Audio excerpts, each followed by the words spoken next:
Hello everyone, and welcome to CAM Technology Solutions. To follow along on a particular topic, check the description section under Timeline of Contents. Today we will be discussing a powerful free screen recording software called OBS Studios, OBS Open Broadcaster Software. We will be discussing a basic download process. We will also discuss simple setup process to get you started and on your way.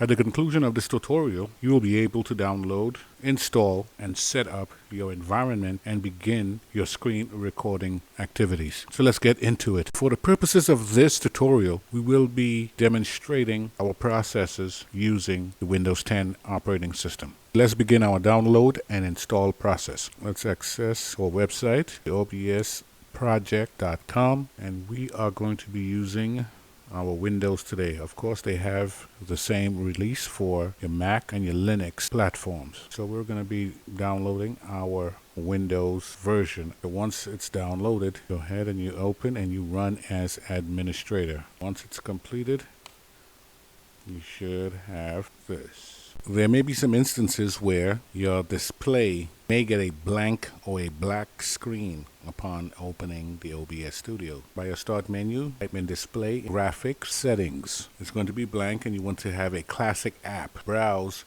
to that location with an executable application, and this is what you should see within your graphics settings. Options, Power Saving Mode. Then we close that. Once you are completed with setting up your graphical settings, let's go back to the application and set up our recording area or recording interface. To accomplish that, press the Add button, Display Captures. Next, we will configure audio settings for our speakers and our microphone. Click on to Settings, go down to Audio. We will choose our desktop audio, which should be our speakers or our headphones. Next, mic settings. You choose the microphone, click Apply and OK. And you should see your microphone and speaker indicators. If you have received any valuable information from this tutorial, smash the subscribe button, smash the like button. If any tips of your own come to mind, go ahead and comment below as well. Share with the community. Thank you again for your time and stopping by CAM Technology Solutions.